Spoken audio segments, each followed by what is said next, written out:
Second Cup, brought to you by the Nickel Plate. Sit, sip, savor, and shop. Everyone, good morning. It's 8 o'clock on the start of a Tuesday. Glad you're with us for Second Cup.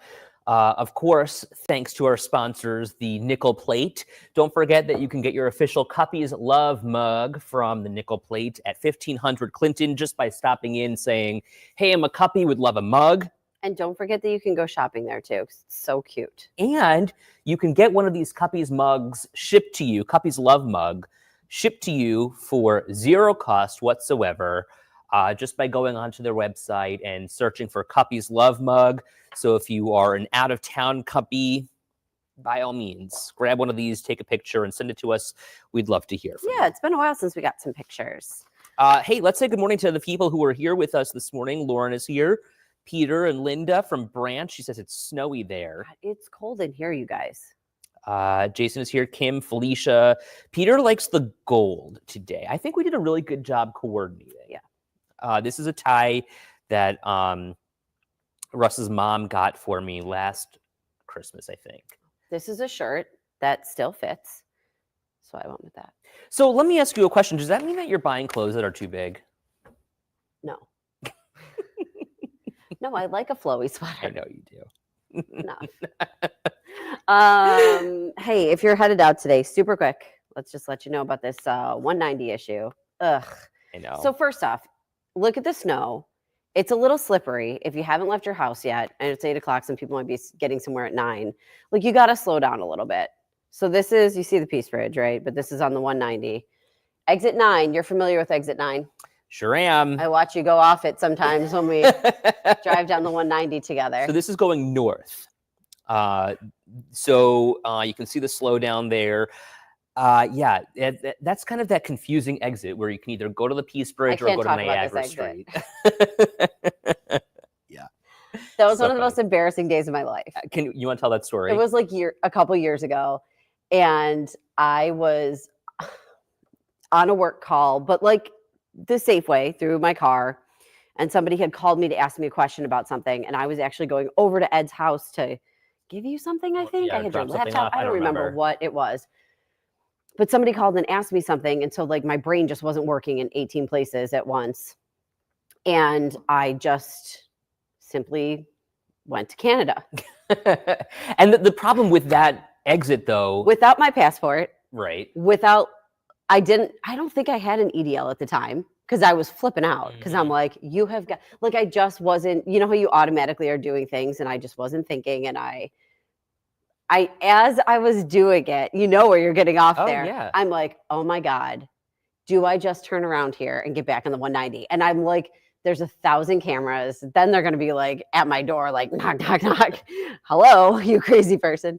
So it was not one of my finer moments, but I luckily was able to get there, and then they whipped me around. Well, and that's the problem. Obviously, this happens. That exit, there is no way to turn around unless you're turning around through like the customs area where they already check you through. Correct. Like, oh, yeah. Oh, you're going into Canada. Mm-hmm. I mean, I stopped at the duty free, and I'm like, I did something dumb. I really wasn't thinking. Went the wrong way. I'm like, is there? They're like, gotta go. See you in Canada. And I'm like, God. So now she's not allowed in. Turn back around. I was so tired. It was just like one of those days. This is years ago, and it was so embarrassing. Though I was so embarrassed because they have to search your car, right? Because you don't have your like stuff. So like, just pull over here, and I'm like, oh my God, okay. So embarrassing. I swear I'm not bad. I'm just trying to get to my friend's house. And then like, I know there's nothing bad in my car, but like, immediately you're like, is there something bad in my car? Like, no, there's not. Like, what possibly would be in there? Oh my gosh, they pulled us over when I went to go see Lady Gaga in Toronto, and I don't know what they thought, but here are the two gays who are like, trying to go see Gaga. What did they think? Probably that we had drugs or something in the car. Obviously, we didn't. I'm sure they do it randomly too. Yeah, I'm and sure. For me, like, obviously they had to two... because they're like, "Do you have a passport?" And I'm like, "No, I am just an idiot who is overtired, right? Trying to get something to her co-anchor. This is your fault." This does not sound like my fault. I kept going. I'm so embarrassed. I'm so embarrassed. And they're like, no, this happens to people a lot. Like, it's okay, relax. Kim says, my son is a customs police officer at the Peace Bridge. Well, we thank him for his service. Well, I might have met him. nice to Katie. It was so embarrassing. That is funny. And then they just turn you around and you're fine. But Yeah, all's well that ends well. How about this? Let's talk about this story this morning because I think it's really interesting. Are you looking for a new job? People who are entering 2025 are going to be facing a little bit of trouble when they look for a new job, if they're looking for a new job, because the market is so low at this point, and B, if they're not finding a job, they're just like secretly and quietly detaching from their job. so today we both kind of laughed out loud at the percentage. Now, this is according to a new survey. Okay. So, like, you got to take these things with a grain of salt because, but they were saying the percentage of people who are actually truthfully engaged at work. Do you guys want to guess it? I thought this was so. We gave you the answer this morning. If you were watching the show, Peter's going to know because he's always watching the show, I feel like. But guess the percentage of people who say they are like actively engaged in what's happening at their work.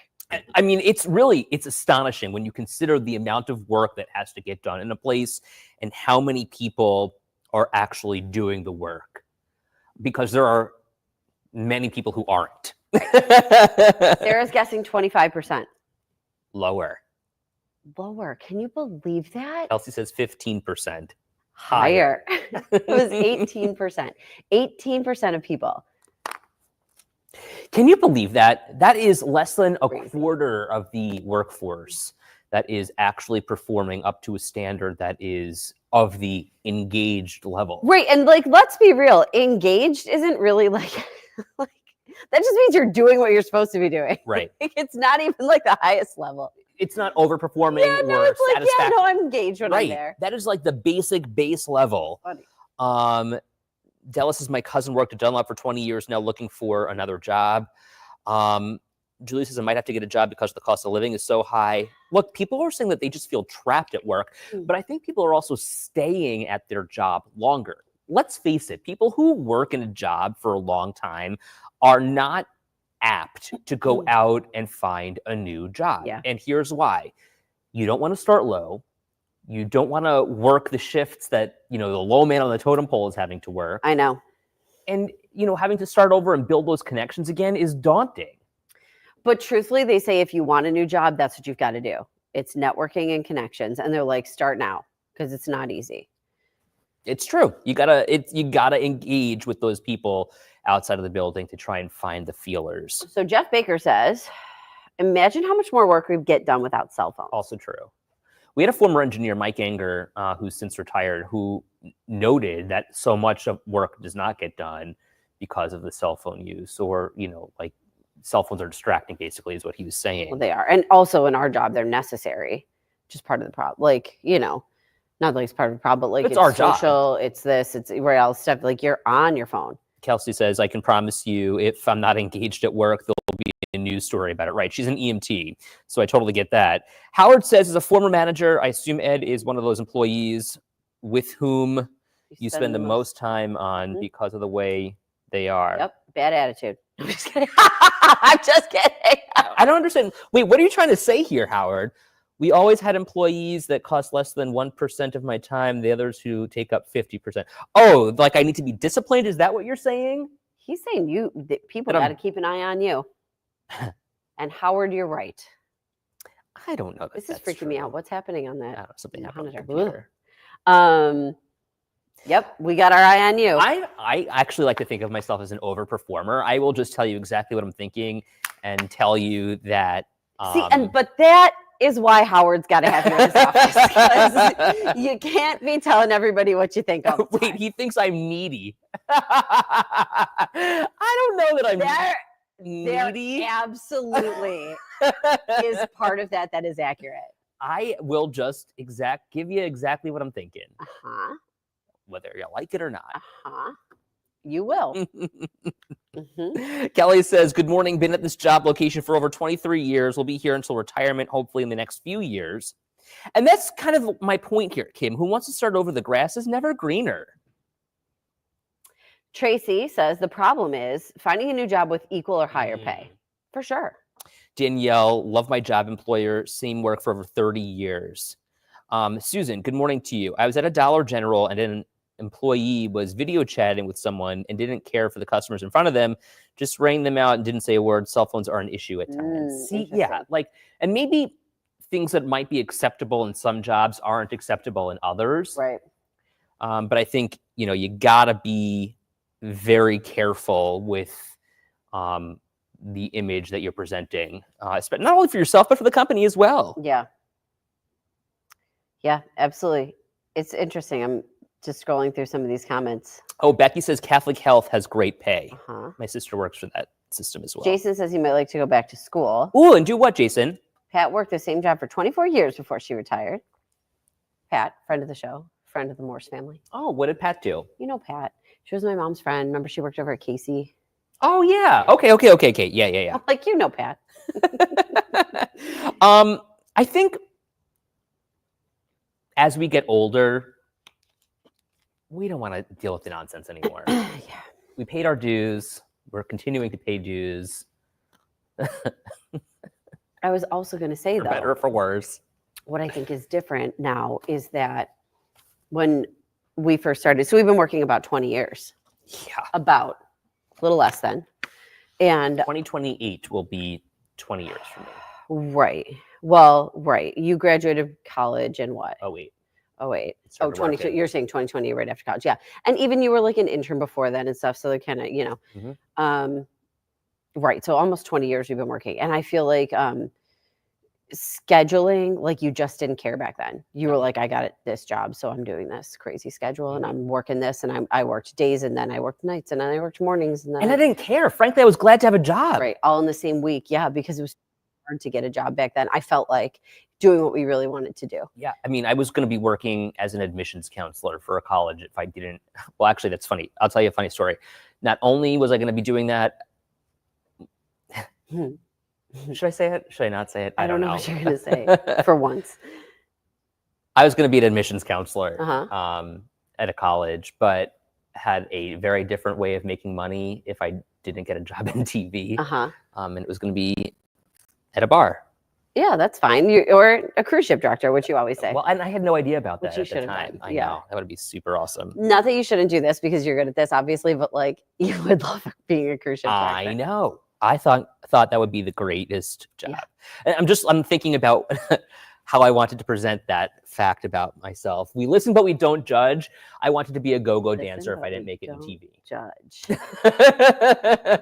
That's the truth. They make a lot of money dancing on the bars. Where? In New York City. I would have stayed home and I would have been a I'm bar doing what dancer. your mother's doing right now. She I knows. just rolled my eyes. I know she knows. It's true. We listen, but we don't Make judge. a lot of money in perspective, like for back then. Like what, what are you going to live in New York City your whole life and dance on the bar? I mean, the body I had then is definitely not the body I have now. You're That's fired. for sure. Okay. Megan says the quiet quitters who are at work aren't helping. Kathy's cracking up at your go-go dancing. That's true. Oh, Jeanette says now you've got your retirement job. He'll be doing it in Florida instead of New York City. Shonda's cracking up. Coyote Ugly vibes here for it. See, Marguerite says you could be a cruise director when you retire. So funny. I told Paul the other day, yesterday we were talking about this. If I didn't do what I did, do you want to know why we were talking about this? This is so bad. Because I was like, what do you think the baby's going to be when the baby grows up? And I'm like, I can tell you what they're not going to be. I'm going to be that mom who's going to try to push them into 18 different things.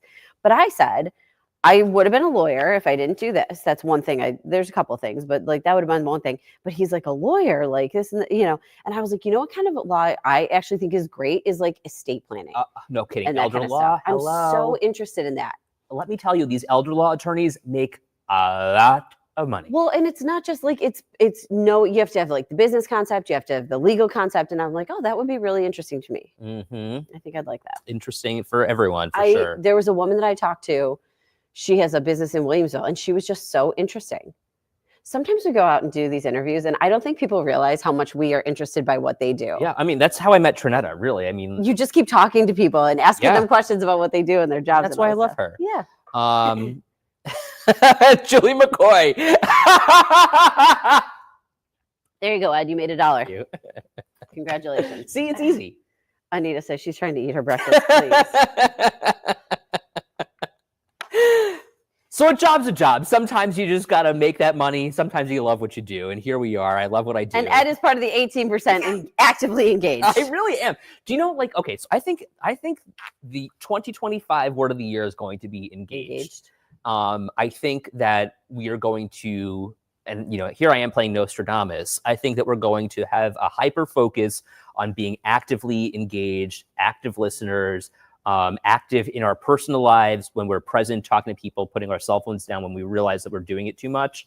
Russ also told me I need to be more engaged with what's in the refrigerator, though I happen to disagree with what he says because I do the shopping and I know exactly what's in the refrigerator.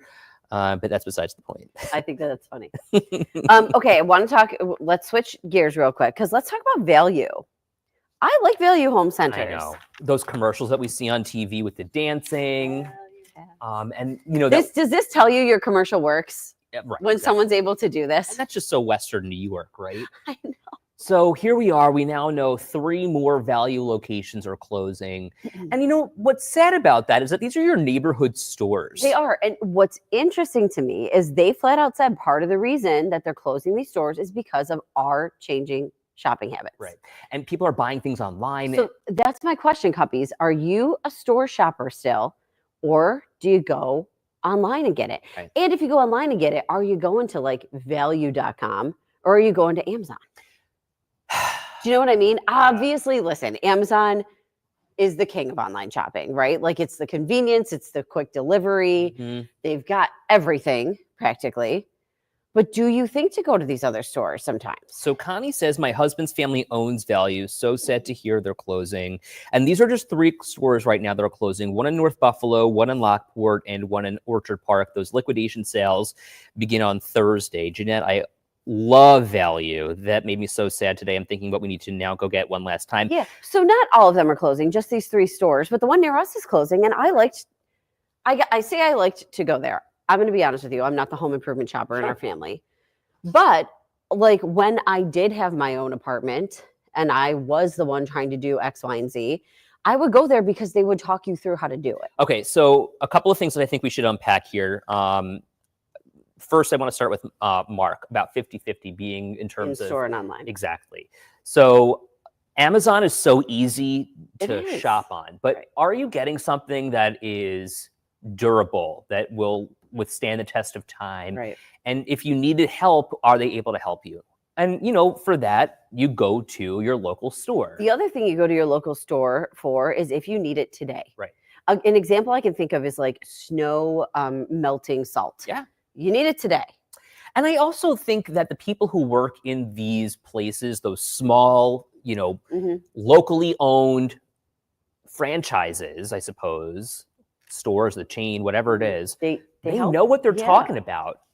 So I think that if we're talking like light bulbs, you can buy that on Amazon. Real quick, because your mom's new to this area. So it is not like a dollar store. It is like an Ace. home improvement. Yeah. Right. Like a local home improvement store. On the other hand, like if, you know. Oh my God. Yes. Julie. We just got one of these recently. Oh, wow. They send you it. That's nice. Yeah. The other thing I wanted to unpack is what Debbie's saying. They have the best customer service. The thing about going to a locally owned store is that these are your neighbors. These are people who have invested the time. Like you go, Ace is the place with the helpful hardware folks. Yeah. You know what you're getting there. You know what you're getting at Value. And it's like small enough where you can like get what you need and not feel overwhelmed. Okay, let me pull up Mark's comment. Now with YouTube, you can learn anything. Mm-hmm, So that's asking true. the stores for help is going out of style. I don't disagree with that. I do also like when I go to a store, like let's say I've got a project in mind and I envision projects for other people these days. And direct them. I'm more of a manager now. You were a I delegator for transitioned sure. from being the employee to the manager. But when I was doing stuff, like I went through this phase where I was refinishing furniture, remember? Ah, yes. And painting furniture. Yes, I remember that phase very well. Yeah, I'd go pick it up from somebody. I'd like buy it on Facebook Marketplace with my dad, or Where was I going to get Craigslist? And then I'd do this. But I went directly to Value and then there's another True Hardware, the one in Williamsville. But I went to the local places because like I want the person to be like, this is the paint that you want for this. And I want to show them the picture of what I'm looking for. And I want them to like literally hand it to me and tell me what I need. Can I ask you a question? Do you think that this is setting the path for mom and pop stores to kind of fall to the wayside? No, look at what Shonda's saying. Businesses that have been in business 80 plus years. Right. To my point, right. I mean, it is hard enough to be a small business in 2025, but with the advent of online shopping in places like Amazon, then big box stores, are they just going to swallow up all of the competition? I don't know. I like to think there's always a place for them. We love Hector's Hardware too. It depends on like us to keep them going. And I do like the YouTube videos though too, because maybe it's like it's like our business. Right. Maybe it's like that. Like you need a branch of that for your. Or how do you reinvent? Right. Yeah. How do you reinvent to maintain that You got to get people coming to your YouTube page. Right, right.